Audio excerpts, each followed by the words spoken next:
다 함께 자리에서 일어서서 찬양함으로 하나님께 나아가시겠습니다.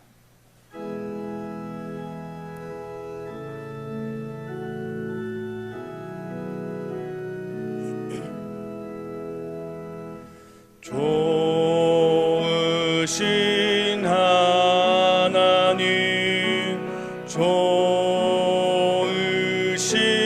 하나님, 참 좋으신 나의 하나님.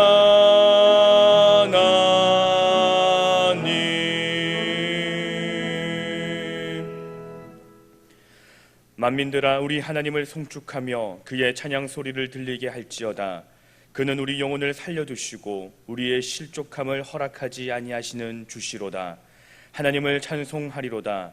그가 내 기도를 물리치지 아니하시고 그의 인자하심을 내게서 거두지도 아니하셨도다. 하나님은 영이시니 예배하는 자가 영과 진리로 예배할지니라. 거룩하신 하나님, 주님의 백성들이 마음과 정성을 다하여 예배하오니 받아 주옵소서. 저희들 모두 오늘의 예배를 통하여 하늘의 신령한 은혜를 경험하게 하시고 의로운 말씀으로 심지를 굳게 세울 수 있도록 도와 주옵소서. 예배의 주관자 되시는 우리 주 예수님의 이름으로 기원하옵나이다. 아멘.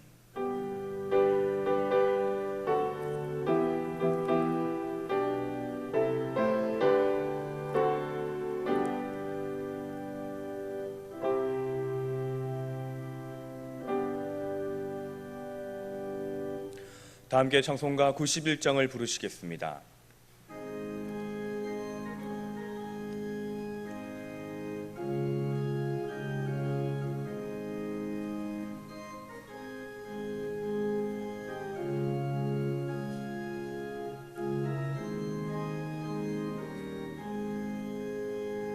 슬픈 마음 있는 사람, 예수 이름 믿으면 영원토록 변함없는 기쁜 마음 얻으리. 예수의 이름은 세상의 소망이요, 예수의 이름은 천국의 기쁨일세. 거룩하신 주의 이름 너의 방패 삼으라. 환난 시험 당할 때에 주께 기도드려라. 예수의 이름은 세상의 소망이요, 예수의 이름은 천국의 기쁨일세. 존귀하신 주의 이름 우리 기쁨 되도다. 주의 품에 안길 때에 기뻐 찬송 부르리. 예수의 이름은 세상의 소망이요, 예수의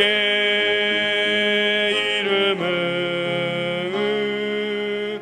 천국의 기쁨일세.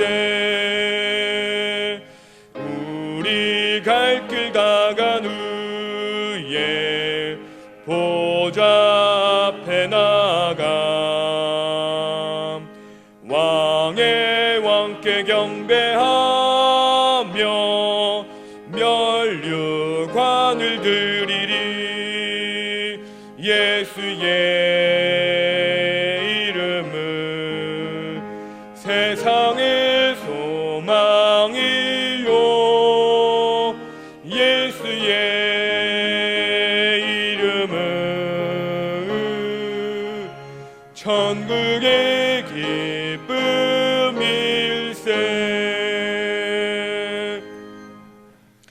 이 시간 지난 한 주간 동안 말씀대로 순종하지 못한 데를 돌아보며 참회의 기도를 드립니다.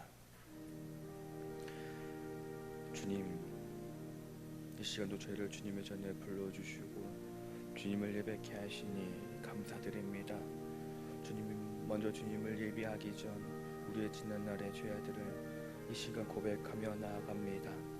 아버지 하나님, 죄인된 모습으로 주님을 예배하는 것이 아니라 깨끗하고 정결한 모습으로 하나님의 자녀의 모습으로 주님을 예배케 하여 주시옵소서. 우리가 지난 한 주 동안 알게 모르게 지은 죄들이 너무나도 많이 있고 말씀대로 살아가지 못한 죄가 많이 있으며 남을 헐뜯기에 바빴던 시간들도 있었습니다.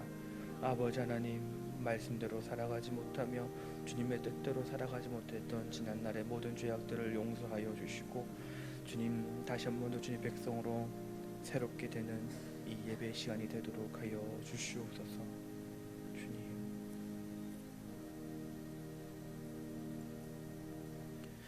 하나님께서는 자신의 죄를 진정으로 고백하는 자들에게 이렇게 말씀하십니다. 너희가 전에는 백성이 아니더니 이제는 하나님의 백성이요 전에는 긍휼을 얻지 못하였더니 이제는 긍휼을 얻은 자니라. 아멘. 다 함께 사도신경으로 우리의 신앙을 고백하시겠습니다. 나는 전능하신 아버지 하나님 천지의 창조주를 믿습니다. 나는 그의 유일하신 아들 우리 주 예수 그리스도를 믿습니다. 그는 성령으로 잉태되어 동정녀 마리아에게서 나시고 본디오 빌라도에게 고난을 받아 십자가에 못 박혀 죽으시고 장사된 지 사흘 만에 죽은 자 가운데서 다시 살아나셨으며 하늘에 오르시어 전능하신 아버지 하나님 우편에 앉아 계시다가 거기로부터 살아있는 자와 죽은 자를 심판하러 오십니다. 나는 성령을 믿으며 거룩한 공교회와 성도의 교제와 죄를 용서받는 것과 몸의 부활과 영생을 믿습니다. 아멘. 다 함께 자리에 앉으셔서 성시를 교독하시겠습니다. 성시는 교독문 53번 시편 121편입니다.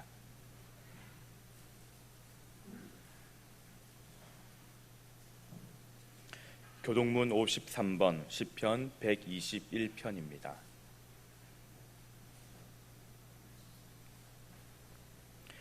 내가 산을 향하여 눈을 들리라. 나의 도움이 어디서 올까?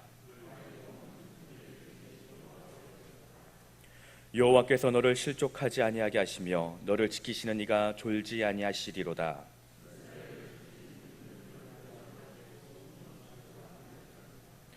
여호와는 너를 지키시는 이시라. 여호와께서 내 오른쪽에서 내 그늘이 되시나니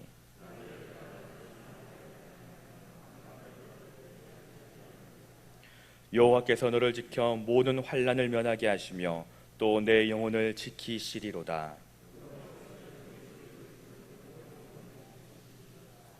아멘. 다 함께 찬송가 204장을 부르시겠습니다.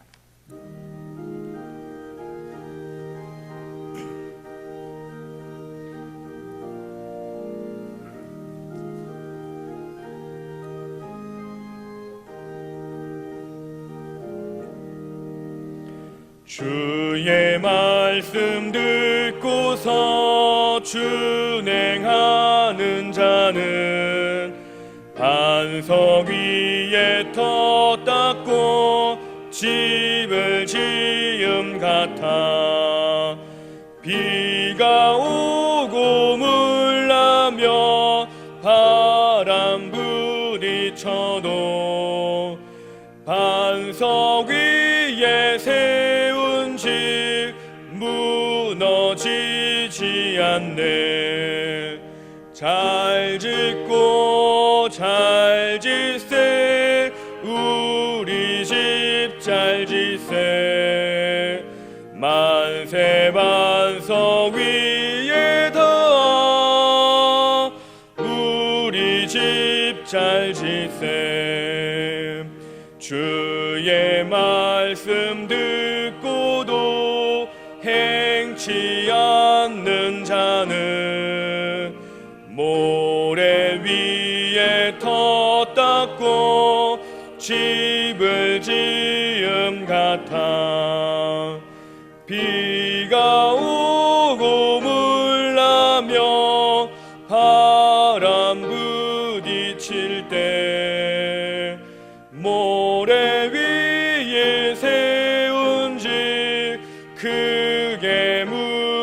지내 잘 짓고 잘 짓세 우리 집 잘 짓세 만세 만서 위에 더 우리 집 잘 짓세 세상 모든 사람들 집을 짓는 자니 반석 위가 아니면 모래 위에 짓네 우리 구주 오셔서 지은 상을 줄 때 세운 공로 따라서 영영 상벌 주림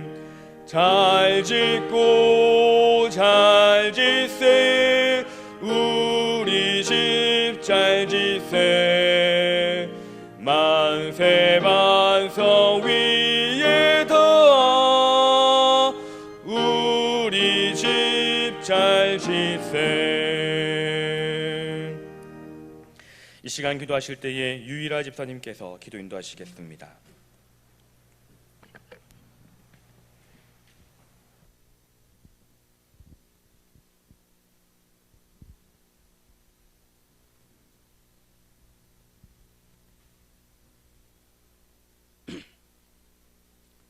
찬양과 영광을 받으시기에 합당하신 아버지 하나님, 지난 한 주간도 주님의 사랑과 말씀 안에 지켜보아여 주시고 하나님의 자녀로서 구원의 은혜 가운데 예배할 수 있는 귀한 시간을 갖게 하여 주시니 감사와 찬양을 드립니다.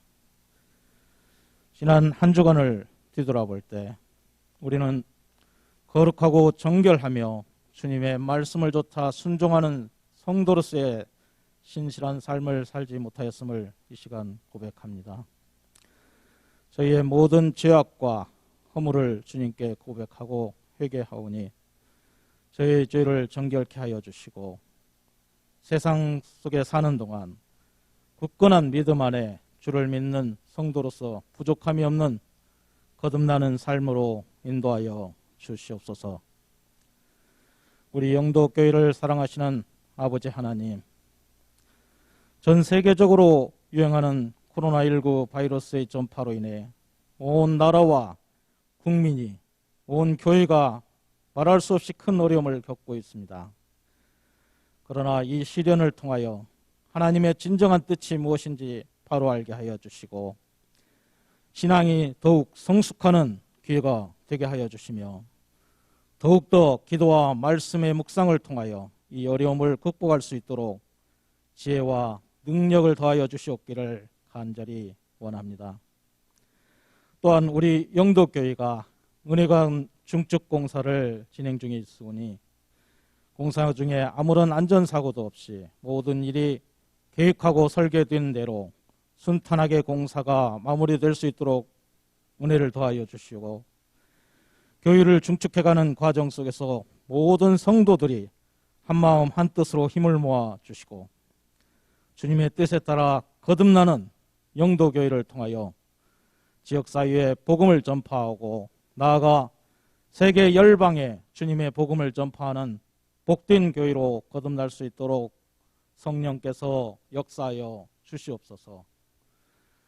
이 시간 생명의 말씀을 선포하시기 위하여 단위에 세우신 목사님께 성령께서 함께하사 주님의 능력의 팔로 붙들어 주시고 선포하시는 말씀마다 권세를 더하여 주셔서 말씀을 듣는 우리 성도들에게 하늘의 신령한 복을 누리며 평안과 기쁨이 넘치는 귀한 은혜의 시간이 될 수 있도록 역사하여 주시옵소서. 이 나라 이 민족을 사랑하시는 아버지 하나님, 코로나 감염병 예방 조치로 인해 온 나라의 경제 기반이 흔들리는 어려운 가운데 있습니다. 이 나라를 책임지는 유정자들에게 당파적 개인적 이해관계를 떠나 국가와 국민을 위한 길이 무엇인지 살피사 서로 상생의 정치를 펼 수 있는 지혜와 힘을 모아주시고 또한 경색된 남북 관계를 소통과 협력 관계로 이끌어 주시사 남과 북이 하나 되는 통일의 그날로 나아가게 도와주시고 고통받는 북녘 동포들에게도 복음의 불씨가 널리 전파될 수 있도록 은혜를 내려 주시옵소서. 아버지 하나님, 이 자리에 나와 머리 숙인 성도들 한 사람 한 사람을 기억하여 주시고 비록 여러 가지 사정으로 이 자리에 함께하지 못한 성도들에게도 주님의 귀한 사랑과 은혜가 넘치게 하여 주시며 각자 간구하는 기도에 일일이 응답하시사 그들의 가정과 직장과 일터 위에 주님의 은혜가 항상 차고 넘치게 하여 주시옵소서.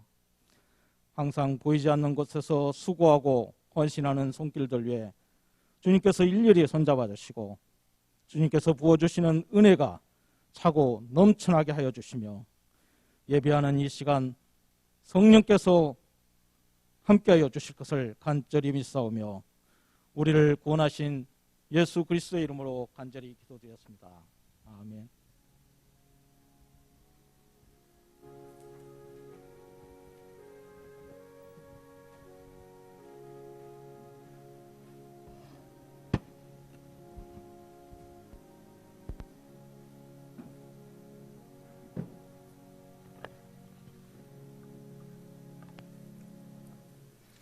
이 시간 우리에게 주시는 하나님의 말씀은 출애굽기 17장 1절에서 7절까지 말씀입니다.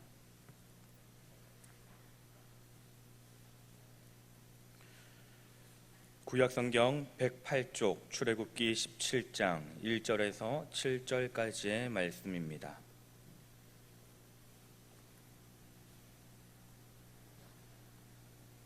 찾으신 줄 알고 봉독해 드리겠습니다. 이스라엘 자손의 온 회중이 여호와의 명령대로 신 광야에서 떠나 그 노정대로 행하여 르비딤의 장막을 쳤으나 백성이 마실 물이 없는지라. 백성이 모세와 다투어 이르되 우리에게 물을 주어 마시게 하라. 모세가 그들에게 이르되 너희가 어찌하여 나와 다투느냐. 너희가 어찌하여 여호와를 시험하느냐.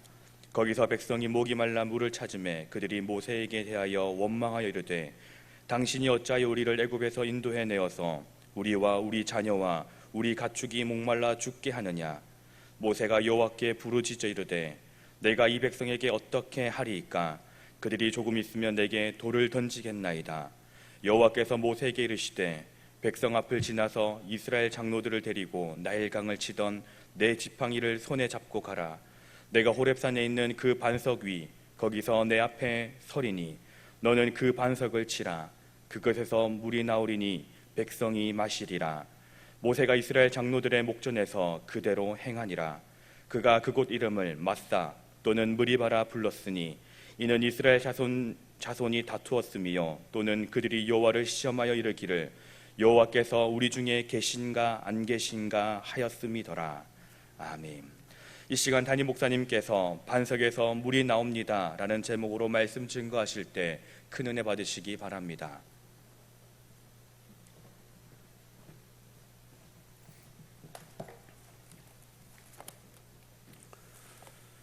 어떤 권사님 한 분이 다리가 몹시 아팠습니다.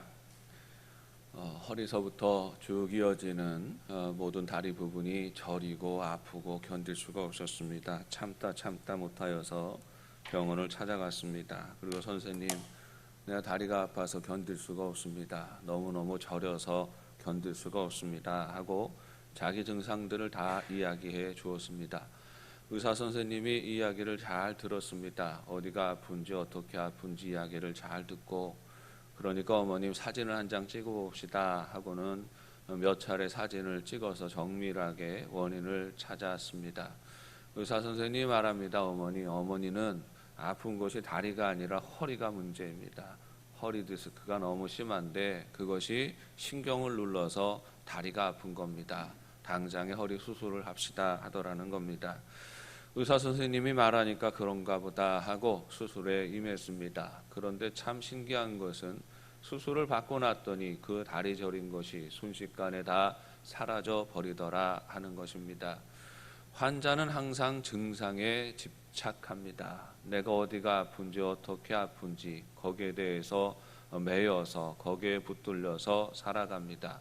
그러나 의사는 증상에 매이지 않습니다. 증상을 듣고는 원인을 찾아가는 것이지요. 왜 아픈지, 왜 그런 일들이 일어난지를 보게 되는 것입니다. 치료는 그렇게 일어나는 것이지요. 증상에 매여 있는 사람은 치료할 수가 없습니다. 겉으로 드러나는 것에 집착하는 사람은 고칠 수가 없는 것이지요. 그 일의 원인을 찾아내야 하는 것이고 원인을 고쳐야 모든 고통과 아픔으로부터 벗어날 수가 있는 것입니다. 우리 인생이 그렇습니다. 인생에는 수많은 문제들이 생겨납니다. 그리고 그 문제를 극복하며 살아가는 것이 인생입니다. 때로는 아프고 때로는 슬프고 때로는 외롭고 때로는 괴롭고 때로는 화가 납니다. 수많은 문제들이 다가오는 게 우리 인생인데 이 문제들을 대하는 지혜로운 태도는 그 문제의 원인이 무엇인지를 찾아내야 하는 것입니다. 인생의 모든 문제들에는 다 이유가 있습니다. 드러나는 현상보다 원인을 찾아야 하고 이 근본 원인을 찾아내어서 그 근본 문제를 풀어야 하는 것입니다.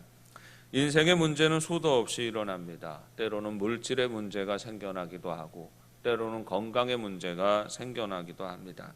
때로는 관계의 문제가 터져나오기도 합니다. 그런데 이 모든 문제들의 원인은 한 가지로 귀결이 됩니다. 영적인 관계가 틀어지면 인생이 어긋나는 거지요. 건강의 문제도 관계의 문제도 모든 상황의 문제가 물질의 문제가 사실은 영적인 관계가 어긋나는 데서부터 시작하는 것입니다. 그러므로 우리 인생의 모든 문제들을 풀어내는 가장 지혜로운 방법은 우리의 어긋난 영적인 관계를 찾아내어서 그 관계를 바로 회복해야 하는 것입니다. 성경은 우리 인생의 길을 광야길과 같다 이렇게 비유합니다. 광야길이라고 말하는 데는 이유가 있지요. 거기에는 수많은 문제들이 있다라고 하는 것입니다. 뭐 하나 만만하지 않습니다. 돌아서면 또 다른 문제가 이어지고 돌아서면 또 다른 걱정이 이어지는 게 인생이다라는 것입니다. 수많은 문제들이 기다리고 있는 광야처럼 우리 인생은 때때로 막막한 그런 상황들을 헤쳐나가야 하는 것입니다. 광야는 막막합니다. 물도 없고 음식도 없습니다. 풍요롭고 안전한 곳이 되지 못합니다. 늘 궁핍하고 늘 불안한 채 정처 없이 길을 걸어가야 하는 것이 광야입니다.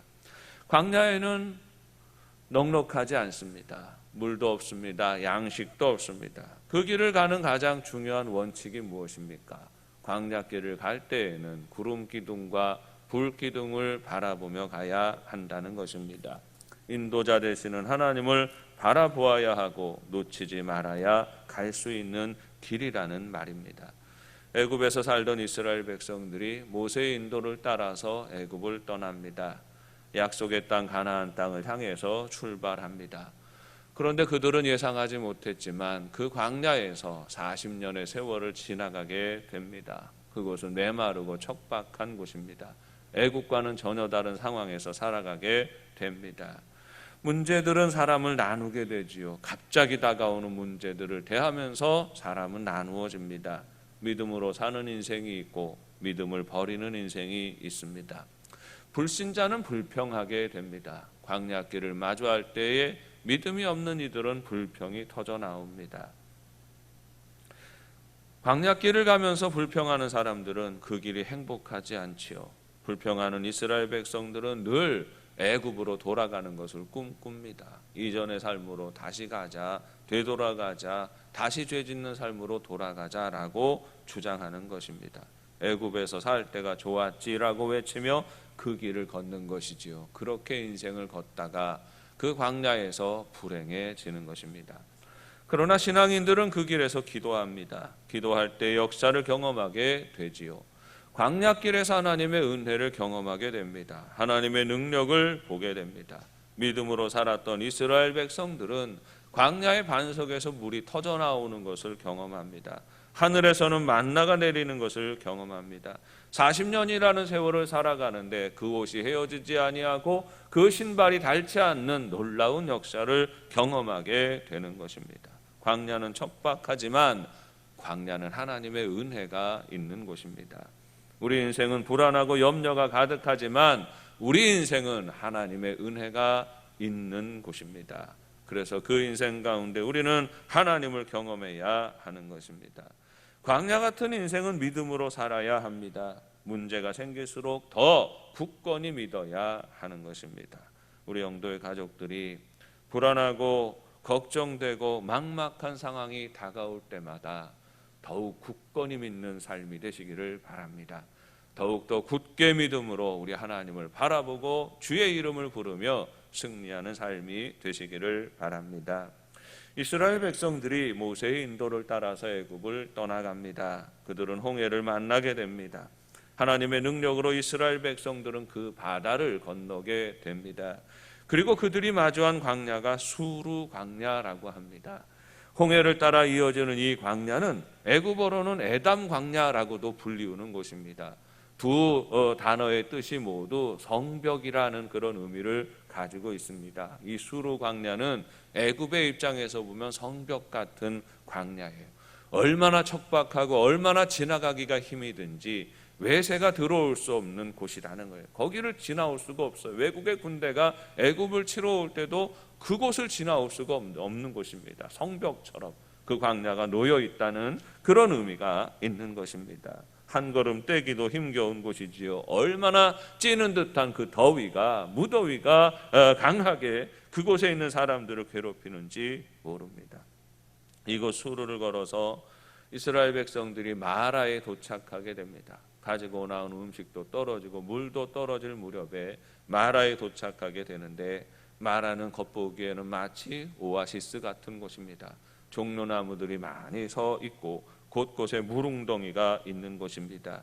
마치 물이 떨어져서 고생하던 중에 이 마라를 만났으니 이스라엘 백성들이 얼마나 기뻤겠습니까?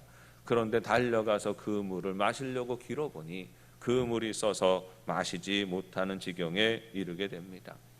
성경에서는 쓰다라고 표현되어지고 있죠. 마라의 물이 쓰다. 그래서 쓰다라는 표현에 마라라고 이름을 붙였다라고 말하고 있는데, 사실은 표현은 그렇게 하고 있지만 쓴 물이 아니라 짠 물입니다. 마라는 홍해변에 있는 곳이지요. 그리고 그 땅은 모래 땅으로 이어져 있습니다. 홍해바다하고 이어져 있어요. 그곳의 바닷가에 있는 종려나무들은요, 바닷물도 먹고 살고 민물도 먹고도 살아갑니다. 그러니까 나무들은 서 있는데 거기에 물웅덩이가 있는데 그 물웅덩이는 다 바닷물이 들어와서 이루어 놓은 그 물들이 물웅덩이인 것입니다.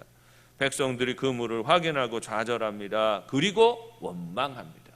왜 우리를 이곳으로 이끌어내어서 애굽에서 편하게 살고 있었던 우리들을 이곳으로 우리를 유혹하여서 이 광야로 나오게 하고 여기에서 죽게 하느냐고 원망하는 것입니다. 모세는 마음이 요동함이 없었습니다. 이때까지만도요. 마음이 요동함이 없이 하나님의 지시를 따라서 한 나무를 던지게 되는데, 그 나무 조각이 떨어지니까 금세 그 물이 단물이 됩니다. 먹을 수 있는 물이 되는 것입니다. 마라에서 한숨을 돌리고 나서 이스라엘 백성들이 다시 길을 떠나서 이르게 된 곳이 엘림이고, 여기에서 잠시 머물고 휴식한 이후에 이스라엘 백성들이 신광야로 들어가게 됩니다. 신광야의 길을 걸어가는 중에 이스라엘 백성들에게 또다시 시험이 다가옵니다. 애굽에서 가지고 나왔던 양식들이 여기에 오니까 다 떨어지게 되는 것입니다. 더 이상 먹을 것이 없는 지경에 이르게 되는 것이지요. 그러니까 이스라엘 백성들이 다시 또 원망합니다.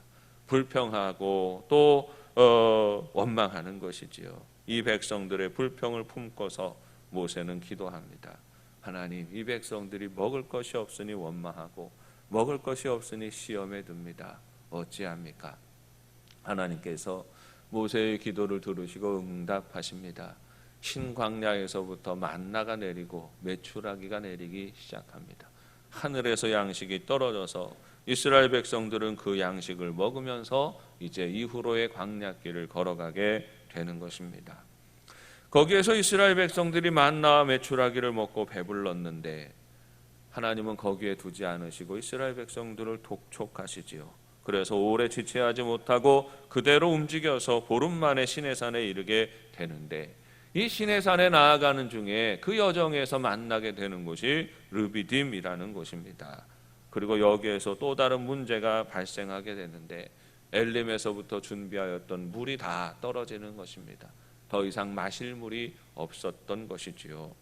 물을 구할 수 없는 지경에 이르게 되는 것입니다. 왜 이스라엘 백성들이 르비딤을 거쳐갔을까? 르비딤은 물을 구할 수 있는 곳이었어요. 이곳의 이름을 와디 파이란이라고 말을 합니다. 와디라는 말은 시내라는 뜻을 가지고 있어요.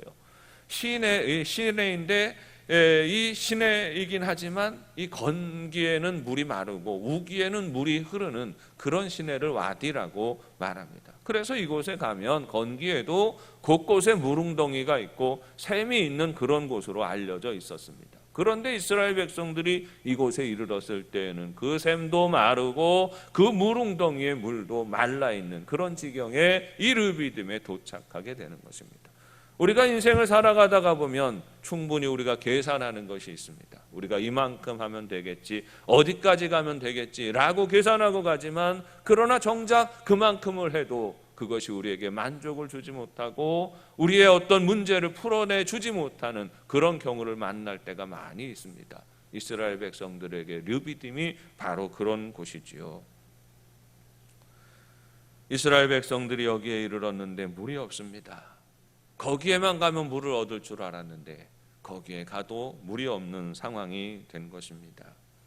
다시 이스라엘 백성들 안에 원망이 불일 듯이 일어나는 것이지요.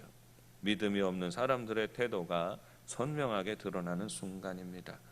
하나님이 베푸시는 은혜를 이스라엘 백성들이 경험했지 않습니까? 만나를 먹었고 메추라기를 먹었지 않습니까? 마라에서는 쓴물이 변하여 단물이 되게 하시고 그 단물을 마시고 그 단물을 길어서 이곳까지 오지 않았습니까? 그런데 그 많은 역사를 경험하고서도 당장에 물이 없으니까 당장 원망이 쏟아지는 것입니다. 오늘날도 마찬가지이죠. 우리 인간은 참 간사합니다. 10번의 은혜를 경험하고서도 11번째 시험이 오면 다시 그 시험에 걸려 넘어지고 하나님을 원망하는 것이 우리 인간입니다. 염치가 없다고도 말하지요. 도에 어긋나서 느끼는 부끄러움을 염치라고 하는데 염치가 없어. 상식적이지도 않고 정말 이해되어지도 않지만 그래도 여지없이 원망하고 불평할 수 있는 것이 우리 인간이라는 말이에요. 원망하면 안 되는데 원망하고 불평하면 안 되는 상황인데도 불평합니다. 그게 인간이라는 말이에요. 수없이 많은 은혜와 능력을 체험하고 그 역사를 경험하고서도 돌아서면 믿음이 순식간에 사라져 버리는 것이 우리 연약한 인간의 모습인 것입니다. 예수님의 제자들도 그랬지요. 예수님의 제자들만큼 하나님의 은혜와 능력을 충만히 경험한 사람들이 어디 있습니까? 예수님을 따라다니고 예수님의 곁에 있으면서 그들은 놀라운 은혜와 능력을 경험하였습니다. 그럼에도 불구하고 그들은 돌아서서 그들 앞에 문제가 생길 때마다 원망하고 불평하고 시험 드는 모습을 보이고 있는 것입니다. 육지에서 수많은 놀라운 역사를 보고서도 바다를 항해하는 가운데 파도가 일어나고 풍랑이 일어나니까 예수님을 원망하며 불렀다 했습니다. 오병이어의 역사를 경험하고 충분히 배불리 먹고도 12광주리를 거두는 그 역사를 경험하고 나서도 얼마 지나지 않아서 또다시 그런 상황이 되고 칠병이어의 역사가 일어날 때 되니까 여지없이 제자들이 시험이 들어서 어떻게 하냐고 전전긍긍하는 모습을 보이고 있는 것입니다. 겨자씨만한 믿음이 있어도 역사가 나타난다 하셨는데 예수님과 함께 살았던 그 제자들조차도 그 겨자씨만한 믿음이 잘 안 생기는 겁니다.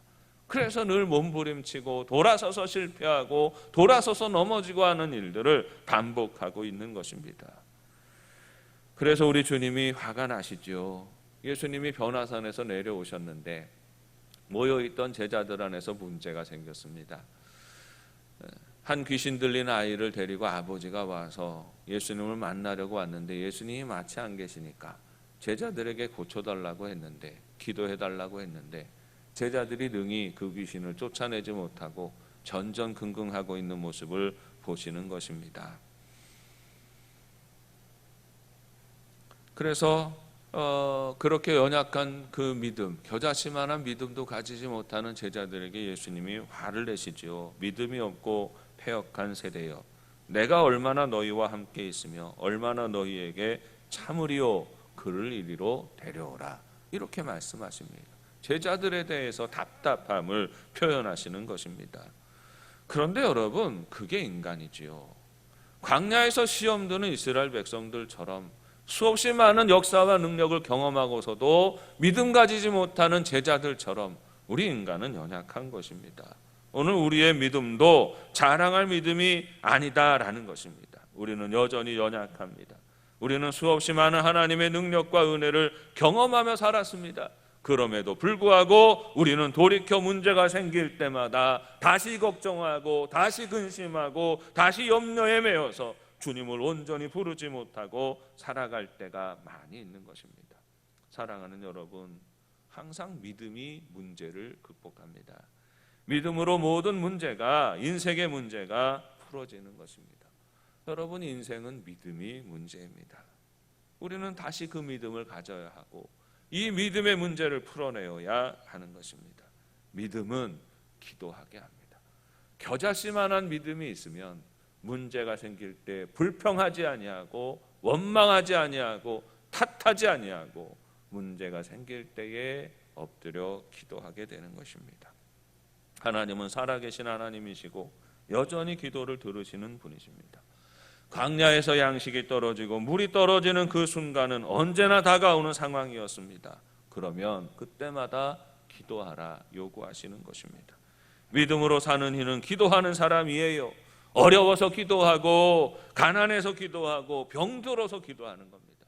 우리 인생 가운데 다가오는 수없이 많은 그런 문제들을 하나하나 대할 때마다 믿음으로 사는 사람, 인생을 승리하는 사람은 그때마다 기도하고 주의 이름을 부른다는 말이에요. 우리 영도의 가족들이 이 광야길과 같은 우리 인생길을 살아갈 때에 그래서 끊임없이 문제가 생기는 것이 당연한 우리 인생의 모습이지만 그때마다 부르짖고 그때마다 기도하여서 우리 하나님의 은혜와 능력을 힘입어 승리하는 삶이 되시기를 바랍니다. 광야에서 모세는 늘 마주하는 세력이 있었습니다. 그것은 바로 이 믿지 못하게 하는 세력들과 맞서는 것이었지요.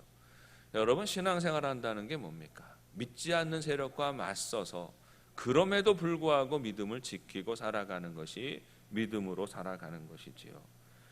모세는 수많은 대적자들과 맞서며 살았습니다. 그들이 끼치는 불신의 영향 아래서 때로는 지쳐갈 때가 있었습니다. 르비딤에서만이 문제가 아닙니다. 애굽에서부터 불신자들은 그들의 목소리를 크게 냈습니다. 홍해에서, 수르광야에서, 마라에서, 신광야에서, 르비딤에서, 이후에 이어지는 시내산에서, 가데스 바네아에서, 요단 동편에서 모세는 끊임없이 이 세력들과 싸우고 있는 것이에요.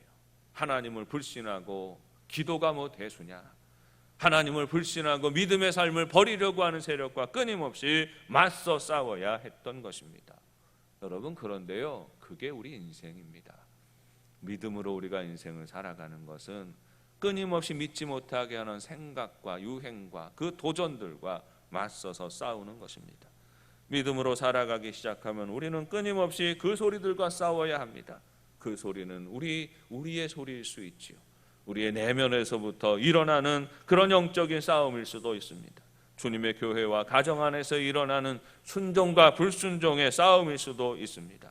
한 국가의 운명 안에서 나타나는 거룩과 무질서의 싸움일 수도 있습니다. 이 싸움터에서 우리는 어떻게 해야 할까요? 우리의 믿음은 항상 눈을 들어 하나님을 바라보는 것입니다. 불안하고 염려되는 상황이 다가올 때마다 오히려 눈을 들어 하나님을 바라보고 하나님의 뜻을 구하는 것입니다. 오늘 본문 말씀에서 보니까 모세가 비난하는 무리들 앞에 서 있습니다. 그들의 공격과 조롱과 원망을 들으면서 모세는 마음이 약해지고 믿음이 약해집니다. 그때 모세가 어떻게 합니까? 많은 이스라엘의 백성들이 일어나서 그들의 지도자가 일어나서 어쩌자가 우리를 이 광야로 이끌어내서 여기에서 우리를 죽게 하느냐, 원망하고 불평하고 탓하는 그 소리를 들을 때에 모세가 어떻게 합니까? 마음이 흔들릴 때에 흔들리는 그 마음을 붙잡고 모세는 여호와 하나님께로 나아갑니다. 그리고 부르짖어 기도하죠. 그때 하나님이 그 기도를 들으시고 모세에게 응답하십니다. 원망하는 이스라엘 백성들을 이끌어서 한 반석 앞으로 나아가게 하고 그 반석 위에 서서 너는 거기서 지팡이를 네 손에 들고 있는 지팡이를 치라 하십니다. 모세는 호렙산 자락의 한 반석 위에 올라서 하나님이 주신 말씀대로 행하는데 모세가 지팡이로 반석을 칠 때에 그 반석에서 물이 터져 나옵니다. 샘이 터져 나오고 그 샘물을 백성들이 마시고 다시 원망과 불평이 사라지게 됩니다. 그러나 이 르비딤에서의 이 사건이 모세의 기분을 상하게 합니다.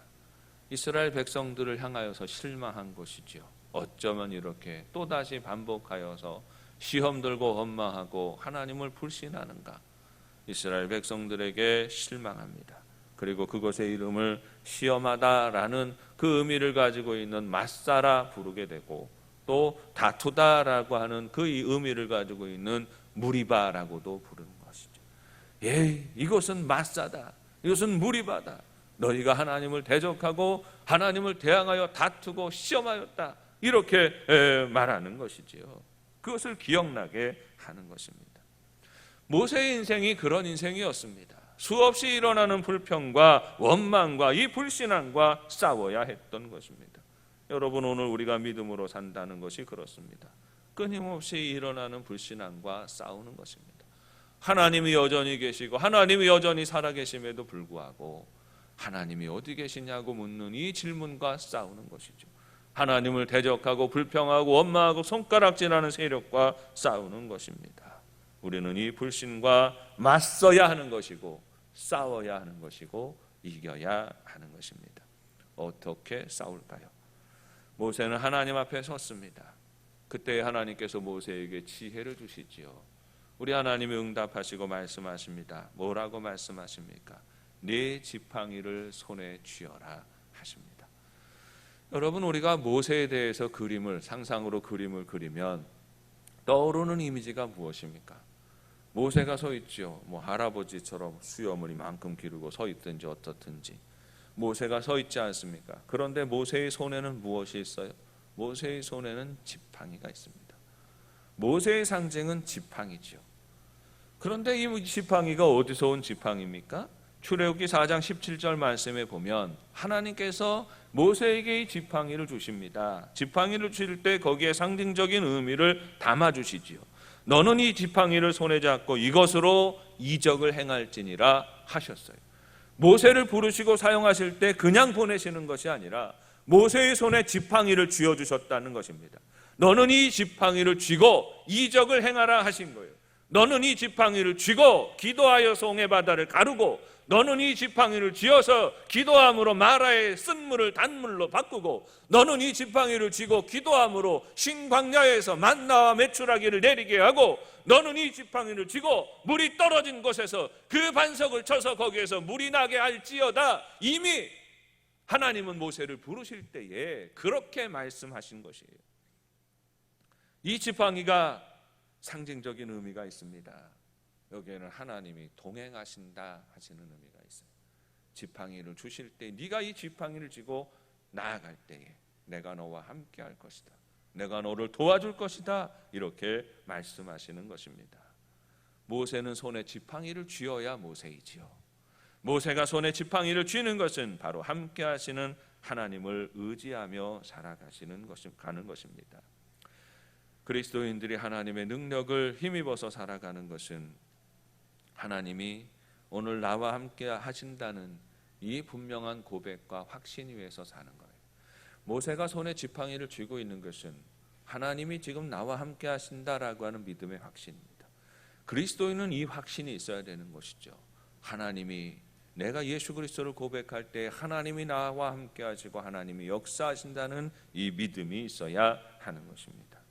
하나님이 나와 함께 하신다는 고백과 확신이 바로 이 성도가 세상을 승리하며 살아가는 가장 중요한 능력이 되는 것입니다. 그리고 그 믿음을 가지고 어디로 나아갑니까? 하나님은 지팡이를 쥐고 모세를 이끌어서 한 반석을 지칭하시고 거기로 나아가라 하십니다. 그리고 그 반석을 치라 하십니다. 그리고 그 반석에서 물이 터져 나옵니다. 지팡이와 반석이 만날 때에 그 반석에서 역사가 일어나고 샘이 터져 나오는 것입니다. 이 장면은 예수 그리스도의 복음을 상징하는 장면입니다. 많은 복음주의 성서 해석자들이 바로 이 장면을 일컬어서 예수 그리스도의 사건을 비유적으로 설명을 하는 것입니다.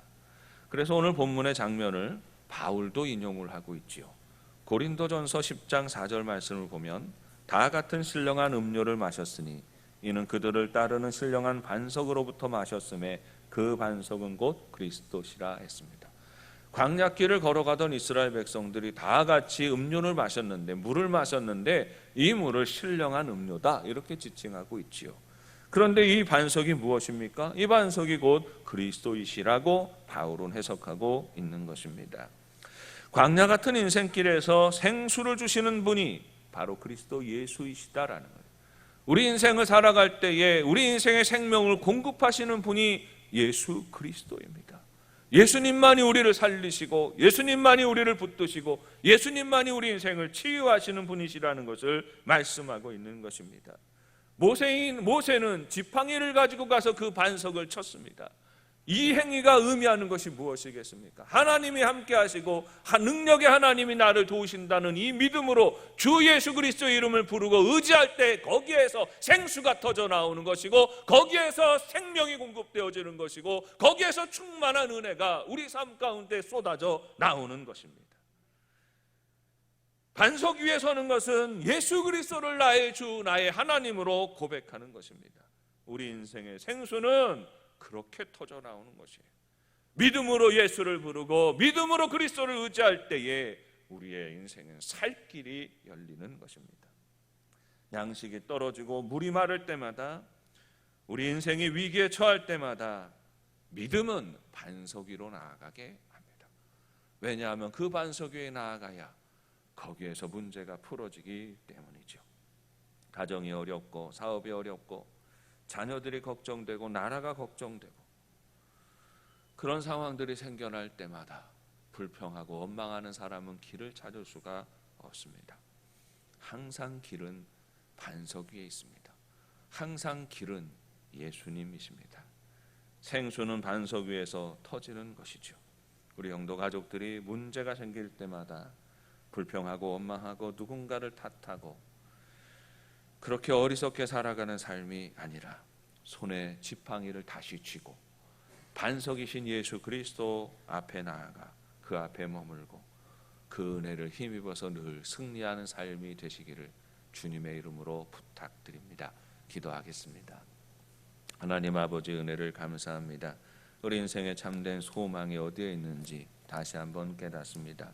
광야 같은 인생길 살아갈 때마다 양식이 떨어지고 물이 마를 때마다 우리의 살 길은 반석이신 예수 그리스도를 의지하는 것이고 살아계신 하나님을 더욱더 굳건한 믿음과 확신으로 주의 이름을 부르는 데에서 우리 인생의 길이 열리는 것을 깨닫습니다. 주의 이름을 부르며 우리 주님의 능력을 의지하며 나아가 광야 같은 인생길 승리하며 나아가는 우리 영도의 가족들이 되게 하여 주옵소서. 예수님의 이름으로 기도합니다.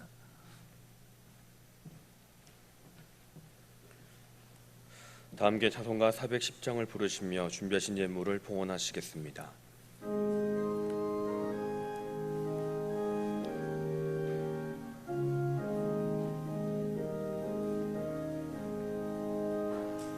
내 맘에 한 노래 있어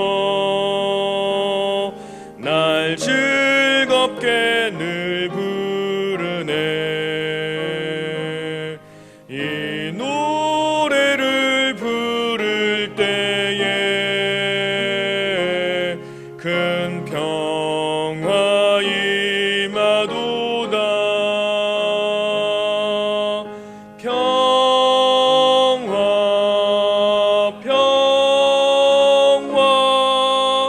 하나님 주신 선물 그 놀라운 주의 평화 하나님 선물일세. 주 십자가 지심으로 날 구원해 주셨으며 주 예수님 고난받아 나 평화 누리도다. 평화 평화 하나님 주신 선물 그 놀라운 주의 평화 하나님 선물일세. 나 주님께 영광 돌려 참 평화가 넘치도다. 주 하나님 은혜로써 이 평화 누리도다. 평화 평화 하나님 주신 선물 그 놀라운 주의 평화 하나님 선물일세. 이 평화를 얻으려고 주 앞으로 나아갈 때 주 예수님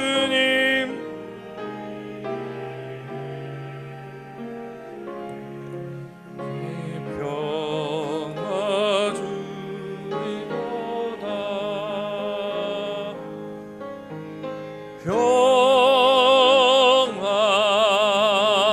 평화 하나님 주신 선물 놀라운 주의 평화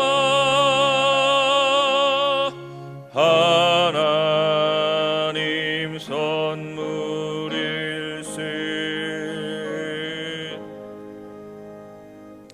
광야 같은 세상 속에서도 항상 우리를 치료하시고 회복하시는 하나님을 찬양합니다.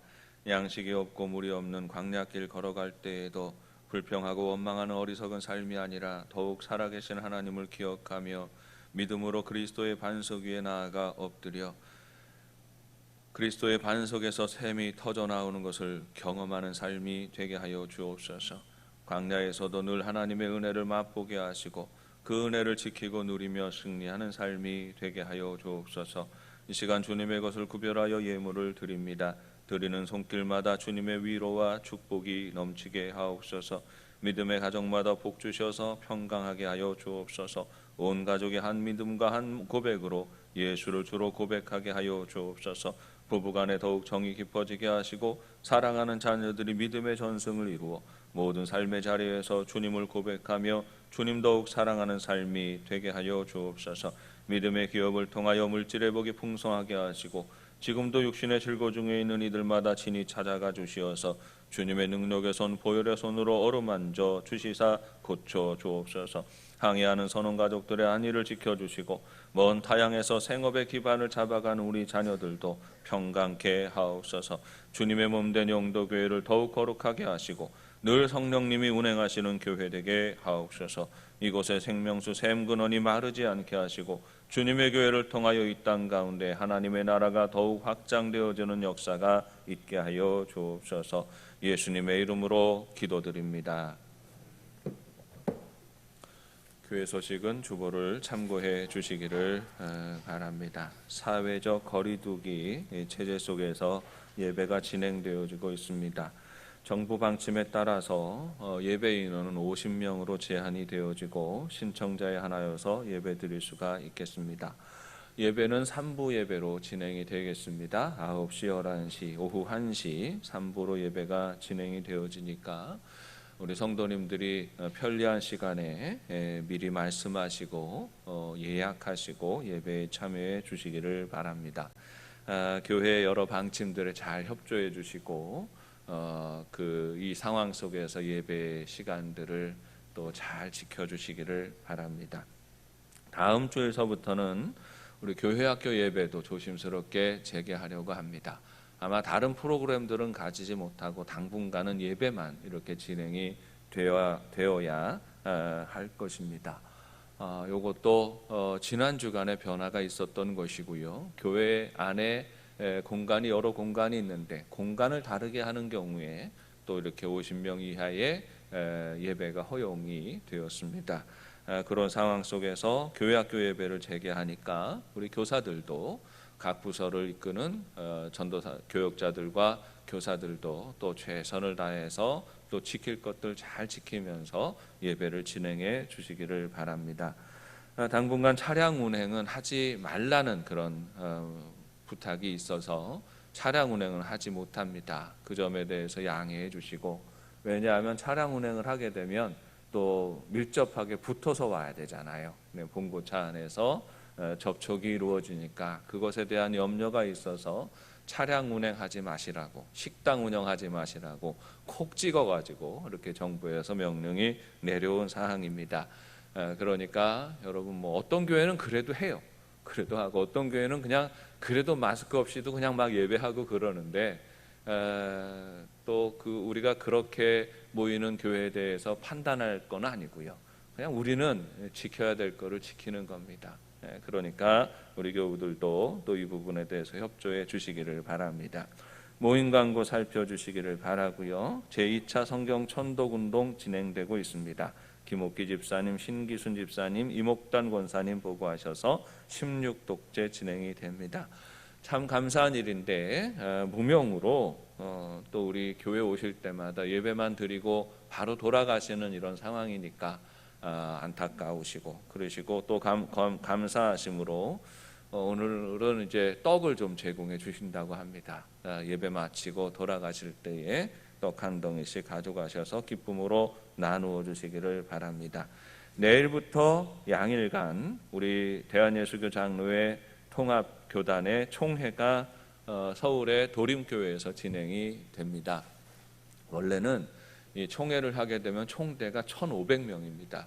1,500명 총대가 모이고 이분들을 섬기시는 분들 또 여러 가지로 연관되시는 부서의 사람들 합쳐지게 되면 한 3,000명이 한 교회 안에서 이렇게 움직이게 되는데 이 코로나 시대이기 때문에 우리 총회장님 결단하시고 그래서 이번에 총회는 거의 온라인으로 이렇게 진행이 된다고 합니다. 지역별로 이렇게 총대들이 따로 모이게 되고 온라인으로 또 모든 절차에 맞춰서 가게 되는 거죠. 그리고 부서 모임도 하고 원래는 4일 하던 거 이틀로 줄여하고 이틀 하는 것도 다 가급적이면 온라인으로 다 처리하고 진행을 합니다. 그만큼 총회적으로도 이 일에 정부의 여러 모양으로 협조하고 있다는 것, 우리 교단은 그런 입장에 있다는 것들 여러분들 알아주시고 또 이웃들과 대화할 때도 교회가 또 항상 정부에 반대하는 입장에 서 있는 것이 아니라 항상 우리의 지킬 것은 지키지만 철저하게 대부분은 또 따라주고 잘 지키고 따르는 입장에 있다는 것을 여러분 말씀해 주시기를 바랍니다. 우리 교회학교를 위해서 기도해 주시고 국내 선교지, 해외 선교지 위해서 기도해 주시기를 바라고 이달 말까지 은혜관 건축 헌금 작정 기간이 되겠습니다. 여러분 마음에 기도하시는 가운데에 마음에 불편함이 없이 하세요. 불편함이 없이 기쁨으로 감당할 수 있는 만큼만 또 이렇게 작정하셔서 헌금함에 넣어주시든지 또 불편하시면 헌금하실 때 같이 헌금과 함께 넣어주시든지 이렇게 해주시기 아니면 교역자들이나 사무실로 전달해 주셔도 되겠습니다. 그러면 그렇게 작정서를 기반으로 우리가 앞으로 이 건축 그 비를 어떻게 감당할지 우리가 또 계산하고 기도하며 계산할 수가 있기 때문입니다. 협조해 주시기를 바랍니다. 이상입니다. 우리 이렇게 인사 나누시겠습니다. 반석에서 물이 나옵니다.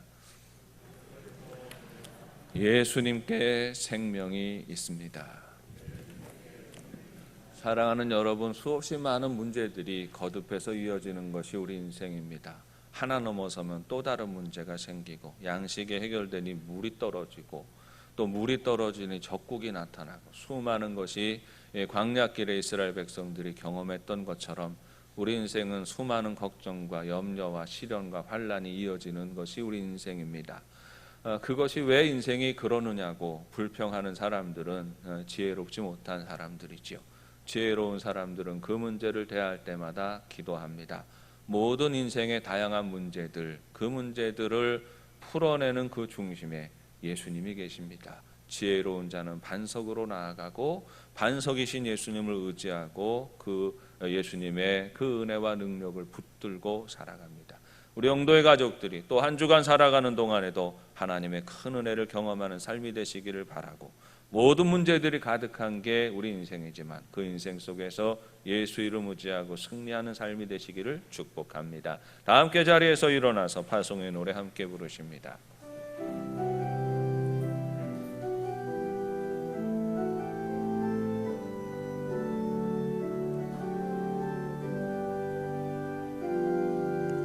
나의 가는 길 주님 인도하시네.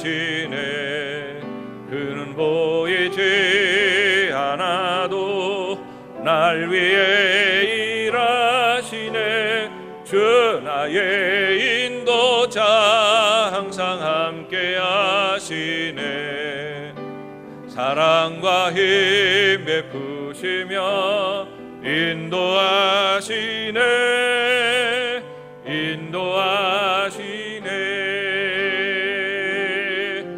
광야의 길을 만드시고 날 인도해. 사막의 강 만드신 곳 보라. 하늘과 땅 변해도 주의 말씀 영원히 내 삶 속에 새 일을 행하리. 나의 가는 길 주님 인도하시네. 그는 보이지 않아도 날 위해 일하시네. 주 나의 인도자 항상 함께 하시네. 사랑과 힘 베푸시며 인도하시네.